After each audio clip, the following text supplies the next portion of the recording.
je suis Maria Cattonio, sculptrice, et je vis dans un petit village de Provence.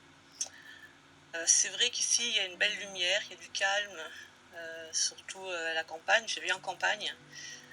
Donc je pense que cette tranquillité, oui, a un impact sur mon travail, c'est propice à l'imagination, à l'inspiration.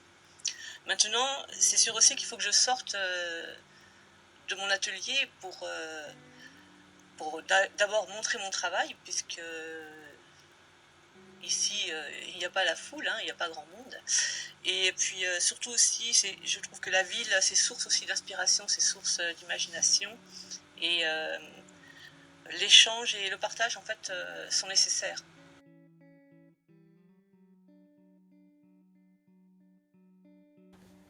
Alors, je m'appelle Alexis Chartrère, j'habite Pouligny, ça se situe dans le parc de la Brenne, qui est un parc régional naturel, en zone rurale.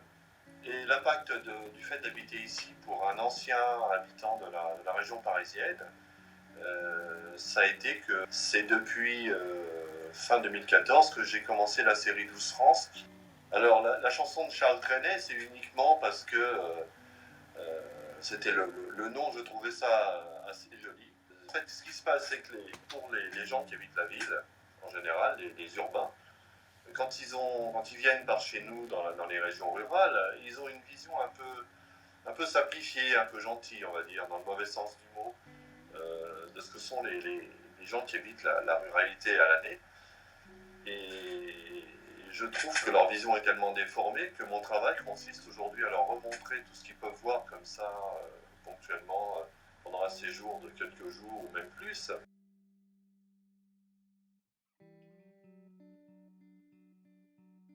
Alors, je m'appelle Sylvie Capturgins.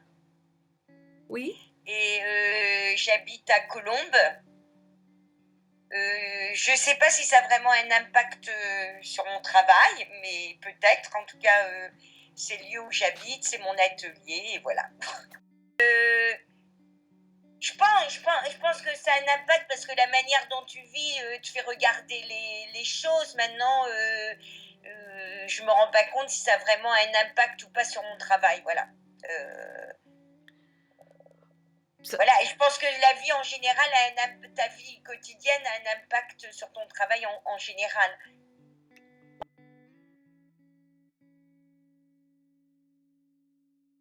Donc, je m'appelle Agatha Presner et j'habite à Parma. Donc, c'est une petite ville en Île-de-France, à 40 km au nord de Paris.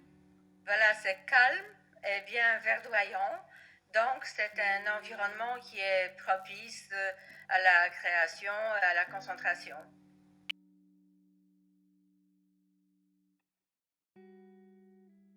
Donc, je m'appelle Araceli, A-R-A-C-E-L-I.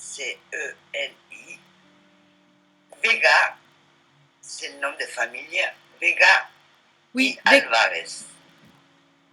Ça, c'est mon vrai nom. Mon pseudonyme, c'est Aleroria Vega. Ah. Comme ça. Mais dans le milieu professionnel, actuellement, je préfère depuis un bon moment que ça m'appelle Alegoria Vega. C'est un hommage à mon papa.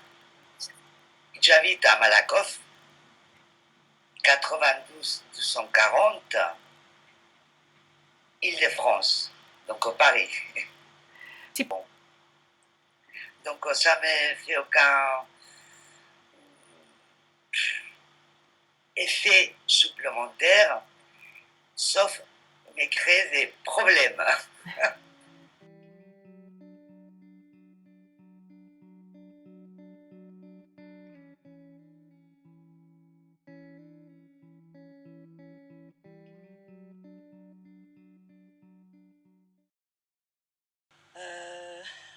En fait, quand je fais une pièce et que je m'ennuie en faisant cette pièce, c'est ce qui décide un petit peu de faire autre chose. Alors je cherche d'autres matériaux, d'autres lignes, une autre esthétique pour pour que la pièce ait une âme. Parce que si moi je m'ennuie, la sculpture n'aura pas d'âme. Donc voilà, c'est quand même une recherche qui est constante. L'évolution, je pense que dans la vie d'un artiste, c'est très important. C'est très important. Donc ce qui fait que j'ai aussi cherché d'autres techniques. Donc j'ai fait des stages, j'ai rencontré des gens voilà, qui m'ont enseigné d'autres techniques pour pouvoir utiliser d'autres matières, les mélanger entre elles, comme par exemple le verre, qui est une matière quand même très difficile à travailler. Et ça m'a permis justement d'aller un peu plus loin dans mon travail.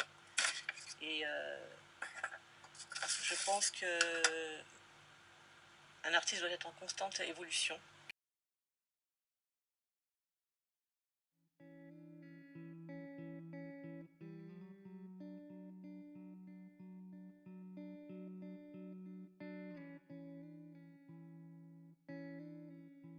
Et le moment de la création, c'est le côté plus excitant pour moi. Parce que c'est une relation dans l'introspective. C'est pas livré à tout le monde. C'est moi et moi. C'est le côté plus excitant parce qu'en plus, je n'utilise pas même pas de sketch. Je travaille d'une façon directe. Je laisse sortir ce qu'il y a en moi. Et à partir de là, la première surprise, c'est moi. C'est moi-même. Parce que je ne m'attends pas du tout qu'est-ce qui va se passer entre la matière choisie et moi-même. Je ne peux pas... Je ne préconise pas en avance. Je ne vois pas, je me laisse libre. C'est l'unique moment où je me sens libre, à ce moment-là. Donc c'est le plus excitant.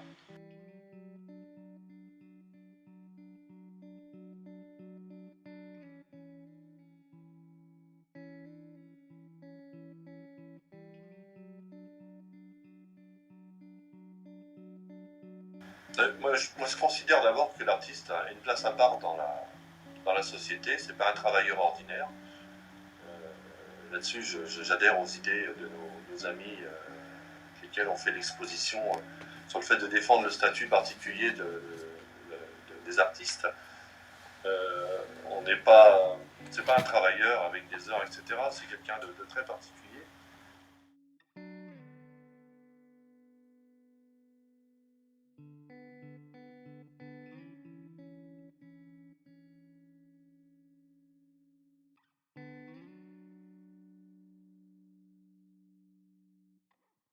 Alors là, c'est pareil, c'est une question très très complexe puisque, on va dire, bon, on a les grands artistes qui sont, on va dire, très connus, renommés.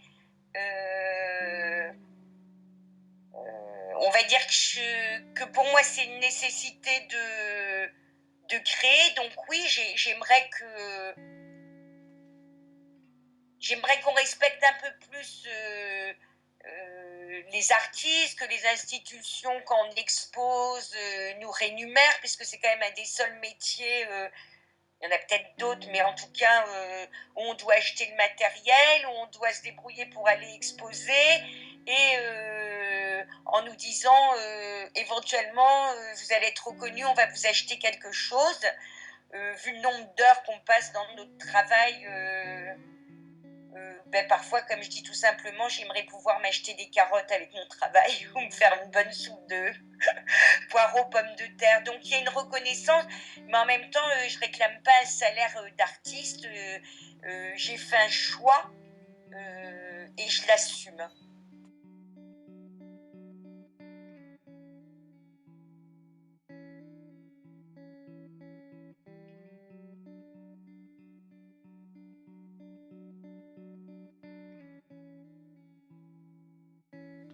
Moi, je crois que les artistes sont toujours indépendants, ils sont toujours libres de leurs pensées dans leur tête et ils se connectent de toute façon. Ils se connectent par affinité ou par hasard et je pense que plus ils discutent entre eux de leurs problèmes ou de leur volonté ou de leurs rêves ou de leur utopie, plus il y a d'idées créatives et positives qui peuvent en être. Pour les artistes. Mais les artistes, je pense qu'ils sont tous à peu près conscients des mêmes problèmes qu'on a tous. C'est plutôt essayer d'éduquer un peu cette fameuse société et peut-être arriver à des décideurs qu'ils essayent de comprendre quelle est notre vie et quels sont nos problèmes. Parce que tous les fonctionnaires haut placés qui sont au-dessus de nous et qui dirigent un peu cette société et la vie dans ce pays et dans la société en général, même je crois au plan mondial, sont un peu hermétiques à nous et à nos propos. C'est pas le même vocabulaire.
Donc, je suis Marie Chaplin et je suis artiste. Je suis installée à Ouilly. C'est en Vallée de Celle, c'est au sud d'Amiens en Picardie. C'est un endroit très privilégié, entouré de la nature.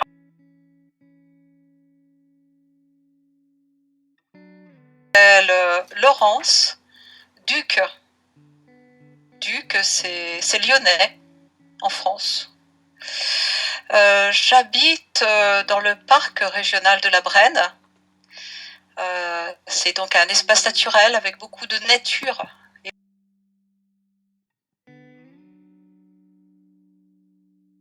Donc, je m'appelle Martine Salzman et j'habite à Paris 18e. Et voilà, je fais de l'art depuis extrêmement longtemps maintenant. J'ai fait les beaux-arts. J'ai habité ailleurs qu'à Paris. J'ai habité dans la vallée du Rhône, j'ai habité à Strasbourg, j'ai habité au Havre. Et je suis arrivée à Paris à peu près vers 33 ans, un truc comme ça. Voilà, donc ça fait très longtemps que je suis à Paris. Et c'est une des raisons, et l'art que je développe à Paris n'est pas le même que celui que je faisais quand j'étais en province. Pour tout un tas de raisons qui tient à l'évolution de ma réflexion. Mais disons qu'à Paris, ce que j'ai développé et qui m'est devenu absolument indispensable, c'est d'avoir de la nature chez moi, parce que je n'en ai pas à l'extérieur. Et je suis quelqu'un qui a vraiment besoin de voir de la nature, d'être dans la nature, d'éprouver la nature. Et voilà, donc comme j'ai été très malade pendant très longtemps, c'est une des voies de guérison que j'ai empruntées, qui est de ramener la nature à la maison dans mes tableaux.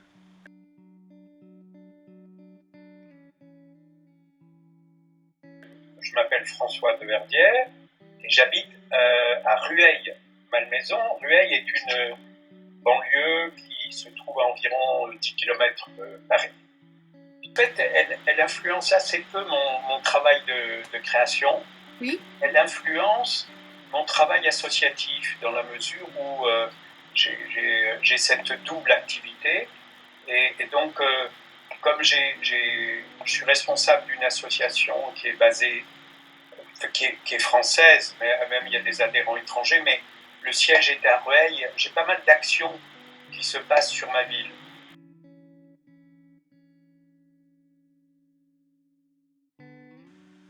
Alors, je suis Christina Marquez et je suis artiste sculpteur. Mon atelier est à Nice et j'habite Paris. Et j'aime être dans ces deux villes. Toute la partie administrative, les grosses expos se passent à Paris, donc c'est important d'être à Paris. Et toute la partie création se passe à l'atelier à Nice. Et c'est important pour moi. Je suis originaire d'ici, de Nice, et donc c'est important pour moi de pouvoir me partager. Je trouve que j'ai trouvé un très bon compromis en étant sur ces deux endroits.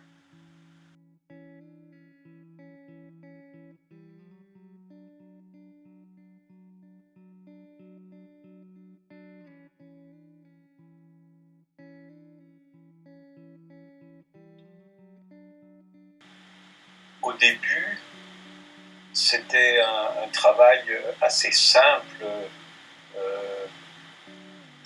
très proche de la figuration, d'essayer de retrouver des paysages, bon. Alors, en fait, ça a été assez... L'évolution, elle est quand même très tirée par les techniques que j'utilise. Parce que ça, c'est probablement une des caractéristiques de ma personnalité, c'est que comme j'ai eu une formation de technique, d'ingénieur, en fait, je suis assez attiré par modifier les manières de faire, rechercher des outils plus efficaces ou rechercher des combinaisons d'outils comment on pourrait dire, qui vont amener des surprises.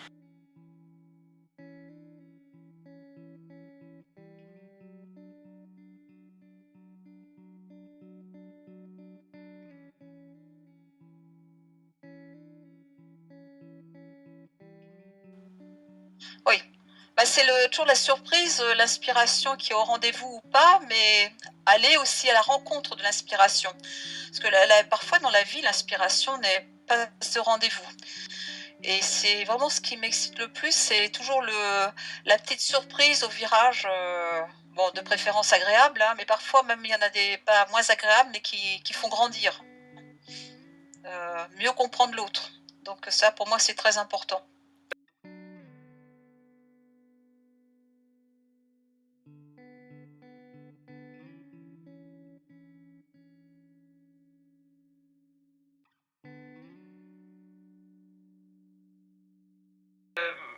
La vie d'artiste, c'est être engagé.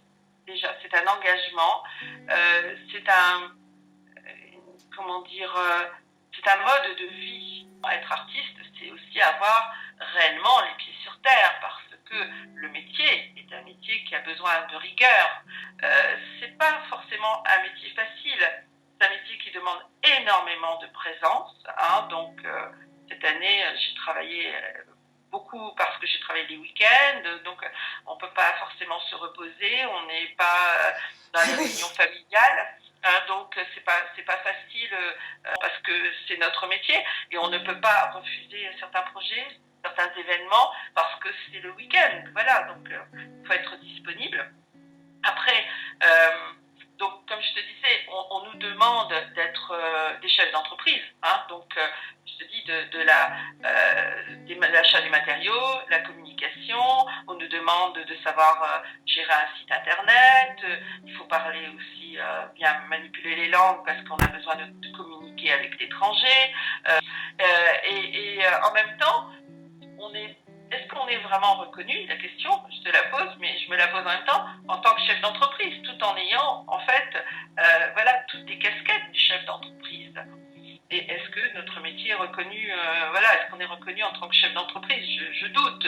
Ça fait pas trop sérieux de dire qu'on est artiste et qu'on vit de son art, parce que, du départ aussi, l'art est une distraction. Donc, ce que fait quelqu'un le dimanche, tu vois, la limite par rapport à en faire un métier. Donc, beaucoup de gens, moi encore ce week-end, on m'a dit, moi aussi, je suis peintre.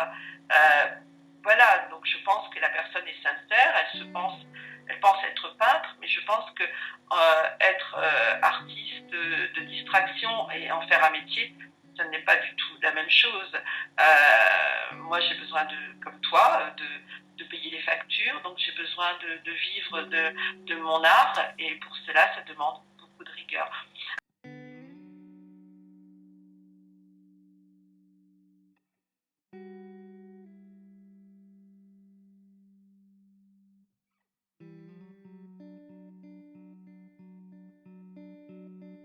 Ça découle directement de la question précédente, hein. C'est justement la place des artistes dans la société, c'est d'arriver à donner tout le poids, tout le sérieux, tous les moyens qu'il faut pour que cette sensibilité soit prise au sérieux, cette écoute de l'existence, cette perception qu'on est traversé par des choses qui nous dépassent, voilà, et donner à ça tous les moyens que les êtres humains ont, voilà, pour que ça puisse être compris, accepté,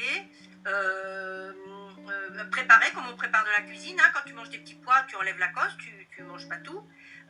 Donc voilà, il y a tout un travail à faire pour préparer ces grands mouvements d'esprit qui nous brassent, qui nous traversent, voilà, pour qu'on puisse en parler, pour qu'on puisse avoir une communauté d'esprit, pour qu'on puisse le transmettre aux générations plus jeunes, pour que ceux qui sont en échec social puissent retrouver une façon de se regarder qui les mette en valeur, hein.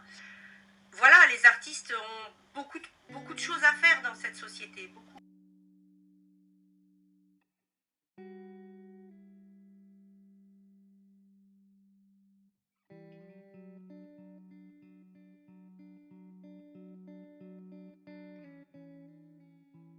Mais ma vision,